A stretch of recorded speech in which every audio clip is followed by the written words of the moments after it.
ጤና ይስጥልን እንደምን አላችሁ? ዛሬ ደግሞ ትንሽ በዚህ በምርጫ ቅስቀሳ ካምፔን እያደረጉ አንዳንድ ምሁራኖች እና የፖለቲካ ሰዎች በዚህ በፋና ቴሌቪዥን እና በኢቲቪ እና በመሳሰሉት በተለያዩ በሚዲያዎች የቀረቡ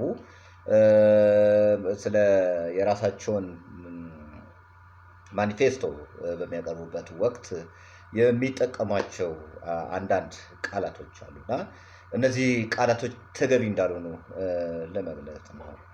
ምክንያቱም ምንድነው እነዚህ ቃላቶች አንደኛ ማህበረሰቡንም ያሳስታሉ።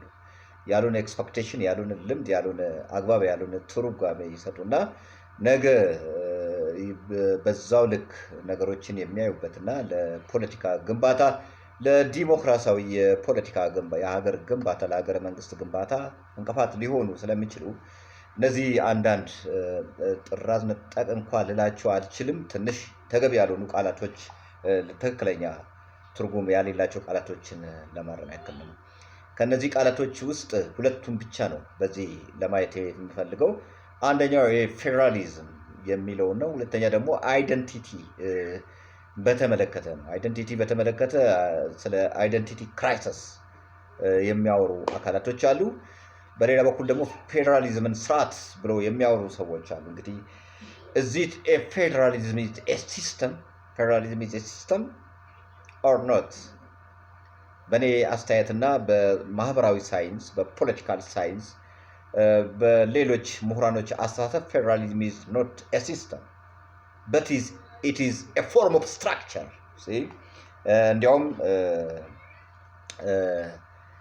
በዚህ መጽሐፍ ጸሐፊ እውነቱ ይሄ ነው በሚለው መጽሐፍ ሪፈር አድርጎ እንደጻፈው ፌዴራሊዝም is a form of state structure in which the basic elements of state, territory, population, government, and sovereignty are divided power vertically to territory. From independent political countries that enables each to make that decision independently of the others ብሎ ዲፋይን ያደርጋል። እንግዲህ በአማርኛ ስንመልሰው ሀገር ጠንካራ ሀገረ መንግስት እንድትሆን የሚያደርግና ክልሎችና ብሔር ብሔረሰቦችን ስልጣንና ኃላፊነትን እኩል የሚጋሩበትና ብሔር ብሔረሰቦች አሊያም ክልሎች ያለምንም ከልካይ የራሳቸውን ጉዳይ በራሳቸው እንዲወስኑ የሚያደርግ ስምምነታዊ መዋቅር ነው የሚል ትርጓሜ ያለው። ስለዚህ በዚህ ኮንቴክስት ፌዴራሊዝም is not a system but it is a form of structure መዋቅራዊ ቅርጽ ነው። ሲስተምን ለመዘርጋት የሚጠቅም ሲስተም ለመዘርጋት የሚያመች ምንድን ነው ማለት ነው? it is a form of structure መዋቅራዊ ቅርጽ ነው። እንግዲህ እስካሁን ብዙ ምሁራኖች እንደሚስማሙበት ሶስት አይነት የመዋቅራዊ ቅርጾች አሉ። ዩኒተሪ የሚባለው መዋቅራዊ ቅርጽ አለ። ይሄ ብቻ አይደለም፣ ዩኒተሪ ብቻ አይደለም። ፌዴራሊዝም የሚባለው መዋቅራዊ ቅርጽ አለ። ኮንፌዴሬሽን የሚባለው መዋቅራዊ ቅርጾች አሉ።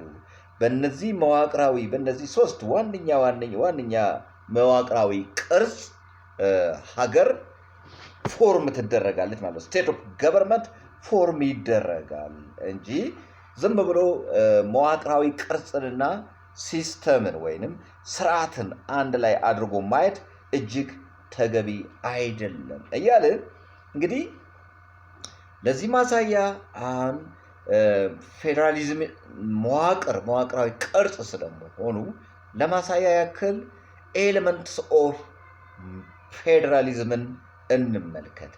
ኤሌመንትስ ኦፍ ፌዴራሊዝም ከነዚህ ውስጥ ሁለቱን ብቻ እንመልከት። ቢያንስ ምን መሆን አለበት?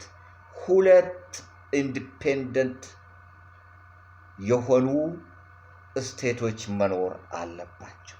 at least the existence of two levels of government. When we take the context of ኢትዮጵያን መንግስት የፌዴራል ገቨርንመንት አለ፣ ሴንትራሉ መንግስት አለ፣ ክልሎች አሉ።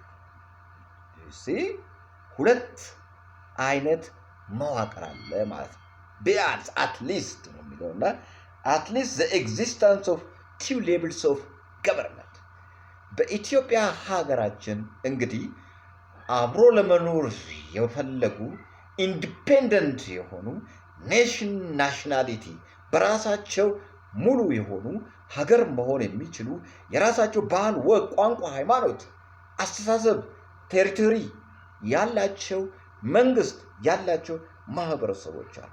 እነዚህ ማህበረሰቦች በጋራ ለመኖር የስምምነት ቃል ኪዳን which is constitution ህገ መንግስት በሚለው ተጋምደው አብሮ ለመኖር የወሰኑ ኢንዲፔንደንት ኔሽን ናሽናሊቲ አሉ። ዘን አፍተር ስቴት ኦፍ ገቨርንመንት አለ፣ ሴንትራል ገቨርንመንት አለ። ስቴት ኦፍ ገቨርንመንቱን የሚመራ የመካከለኛው መንግስት አለ። two levels of the existence of two levels of government ስንል እንደዚህ ማለታችን። in addition to that written constitution መኖር አለበት ማለት ነው። ፌዴራሊዝምን ለመዘርጋት ፌዴራሊዝም የሚለውን መዋቅራዊ ቅርጽ ለመስራት እነዚህ ሲስተሞች መኖር አለባቸው። those are a system, okay? Those are two levels of government. It's one aspect of a system. In addition to that, constitution system በአሜሪካ በመላ ኢትዮጵያ ከጫፍ ከአዲስ አበባ እስከ ሽሬ እስከ ሽራሮ እስከ ሞያሌ እስከ ጅጅጋ እስከ ከፋ ከሰሜን ጫፍ እስከ ደቡብ ጫፍ ከምስራቅ ጫፍ እስከ ምዕራብ ጫፍ የሚሰራ ህብረተሰቡን አጋምዶ የሚይዝ ሁሉም ላይ ተፈጻሚነት ያለው በሁሉም ላይ የሚሰራ ህገ መንግስት አለ which is a system። ይሄ አለ። እነዚህ መኖር አለባቸው። እነዚህ ምን ላይ ነው የሚሰሩት? መዋቅራዊ ቅርጹ ላይ። so federalism is not a system but is a form of structure። መዋቅራዊ ቅርጽ ነው። እንግዲህ ፌዴራሊዝም በማህበራዊ ጉዳይ ምክንያት፣ በኢኮኖሚ ጉዳይ ምክንያት፣ በተለያየ ምክንያት ለሀገረ መንግስት አስፈላጊ ነው የፌዴራል እንትን ማለት ነውና እንግዲህ በጥቅሉ ፌዴራሊዝም የፌዴራሊዝም አይነቶች ዩኒ ናሽናል ኤንድ መልቲ ናሽናል፣ ሲሜትሪ ኤንድ አሲሜትሪ፣ ፊዚካል ፌዴራሊዝም፣ ዩኒ ናሽናል ፌዴራሊዝም እና የመሳሰሉት አሉ። እንግዲህ ሀሳቡ እጅግ በጣም ጥልቅ ነውና ሰፊ ነውና በተከታታይ በሌላ ጊዜ እሰራዋለሁ። አሁን ትንሽ ስለ አይደንቲቲም በዚህ መልኩ ትንሽ የለመንካት ፈለኩኝና ከሰዓት አንጻር ወደዛ ልመለስ። እንግዲህ ይህን ካልን አይደንቲቲ በሁለት መንገድ ይገኛል። አቺቭድ ኤንድ አስክራይብድ አይደንቲቲ አሉ ማለት ነው። ምን ማለት ነው? የሚወረስና የሚገኝ ማንነት አለ። የሚወረስ የሚገኝ ማንነት አለ። የሚገኝ ስንል ስሩ ብለድ ባይ ከኢትኒክ ግሩፕ ከአንሲስተራችን ኪንሺፕ ምናምን በምንለው ጎሳ ነገድ በምንለው የምናገኘው የማንነት አይነት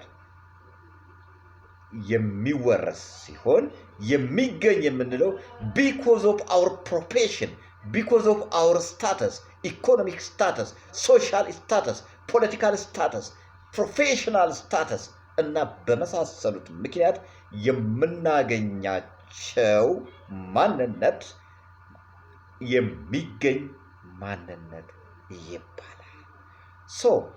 አሁን ከሚነገረው ንግግር አንጻር አይደንቲቲ ክራይሲስ ውስጥ የገቡ ራሳቸውን የሚያስመስሉ አካላቶች የሚያነሱት በአንድ በኩል ሰውነት በሚለው ነገር ላይ እንግባባ የሚል ሀሳብ ያነሱና በሌላ በኩል ደግሞ እኔ ከዚህም ከዚያም ስለተገኘው የት ውስጥ ልግባ የሚል ራሳቸውን ክራይሲስ ውስጥ ያስገባል። አሁን እዚህ ጋር ማየት አለብን። አካልቸሬሽን የሚባል አለ፣ አሲሚሌሽን የሚባል አለ። ብዙ አይነት መንገዱ። አሁን ለምሳሌ አንድ ከኢትዮጵያ አሜሪካ የሄደ አንድ ኢትዮጵያዊ ሰው አሜሪካ ውስጥ ለመኖር ከወሰነ፣ አሜሪካዊ ዜግነቱን ከተቀበለ አክት የሚያደርገው ከቋንቋ ጀምረው ከአክት ጀምረው ከካልቸራቸው ጀምረው ከአሰራር ጀምረው ማንኛውንም ነገር አክት የሚያደርገው ጀስት ላይክ አሜሪካ እንደ ኢትዮጵያ አክት ማድረግ አይችልም። ለምን? ከማህበረሰቡ ራሱን አሊኔት እንዳይሆን ገለልተኛ እንዳይገለል እና ከማህበረሰቡ ጋር ተዋህዶ ኢኮኖሚካሊ፣ ፖለቲካሊ፣ ሶሻሊ ራሱን ዴቨሎፕ አድርጎ ኬፓፕ ራሱን ከማህበረሰቡ ጋር አዋህዶ ውጤታማ ሆኖ ፈንክሽናል ሆኖ መኖር እንዲችል ወዶ ሳይሆን ተገዶ ምን ይሆናል? ወደ የእነሱን ካልቸር አዶፕት ያደርጋል።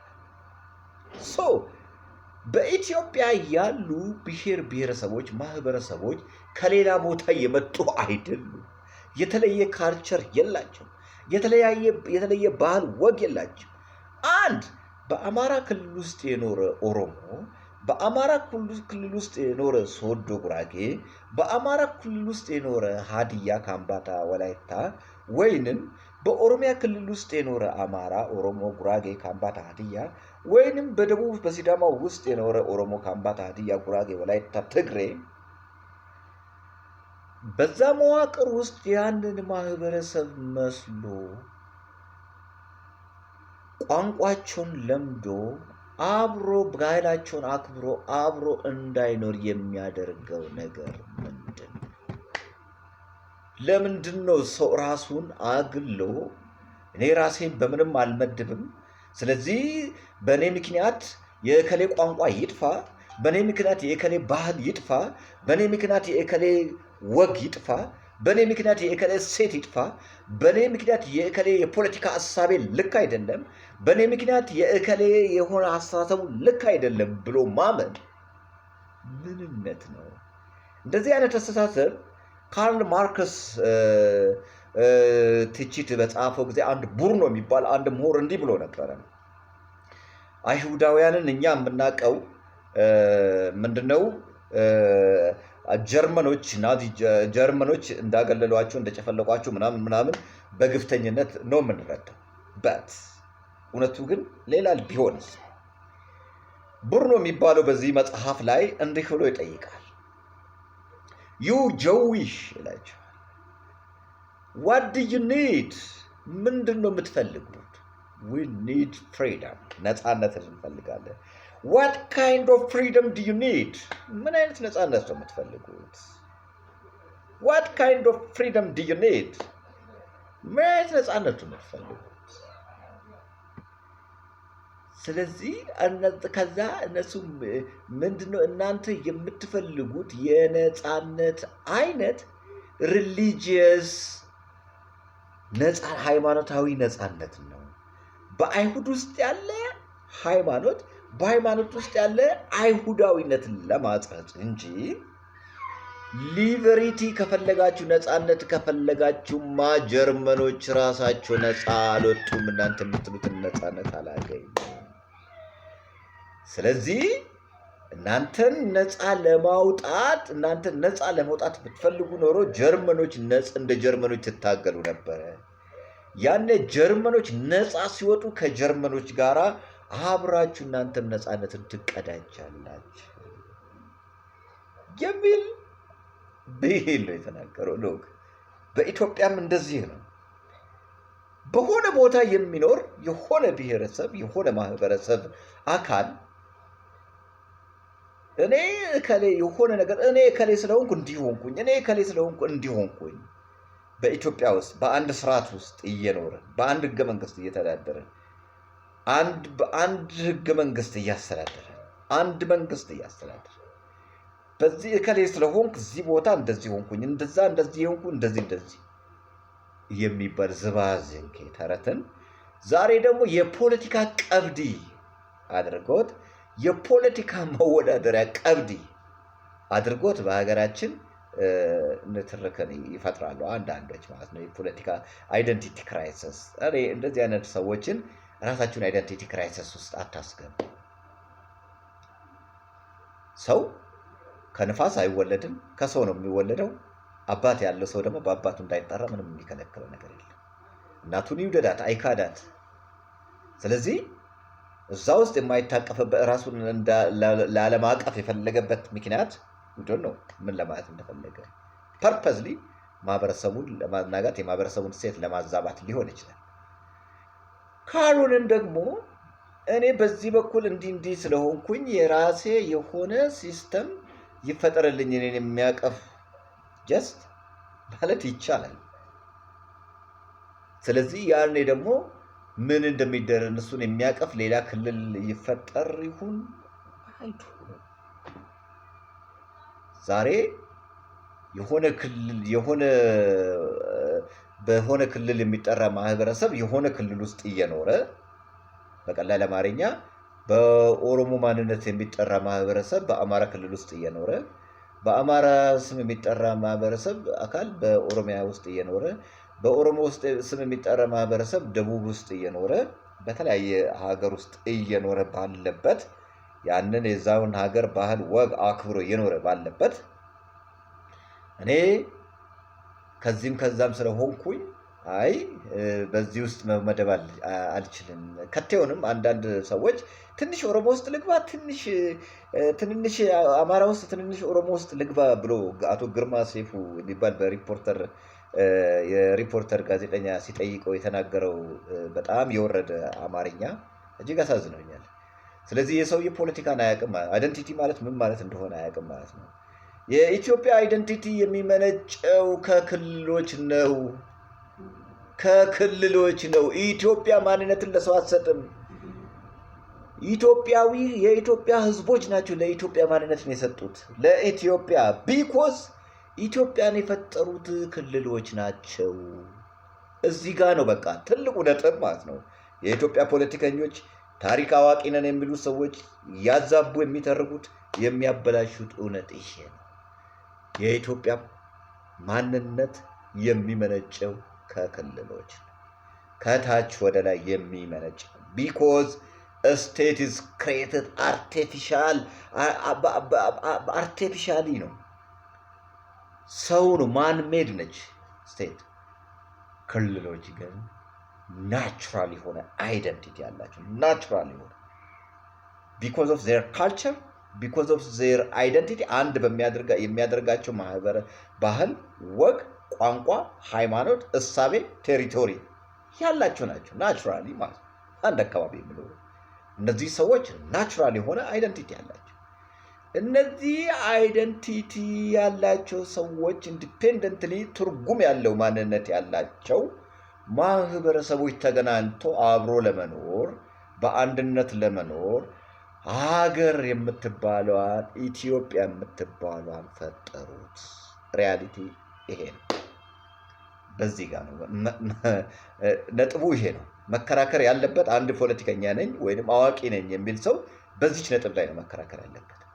ስቴት ነች ክልልን ሀገረ መንግስትን የፈጠረችው ወይስ ሀገረ መንግስት ነው ስቴትን የፈጠረው የሚለው ነገር ላይ ነው መከራከር። ጭብጡ እሱ ነው በቃ። እዚህ ጋር መልስ እስካላገኘ ድረስ የኢትዮጵያ ፖለቲከኛ እኔ ዝም ብሎ ቢያንቦጫርቅ ፖለቲከኛ ነኝ ምናምን ብሎ ትርጉም የለውም። አመሰግናለሁ። ተመሳሳይ ኮንቴንት እንዲኖራችሁ ከፈለጋችሁ ፎሎ፣ ላይክ፣ ሼር አድርጉ። ፌዴራሊዝም እና አይደንቲቲ ላይ በሰፊው በሂደት አንዳንድ ሀሳቦችን ለማካፈል እፈልጋለሁ። አመሰግናለሁ። ቻው። ወዳችኋለሁ።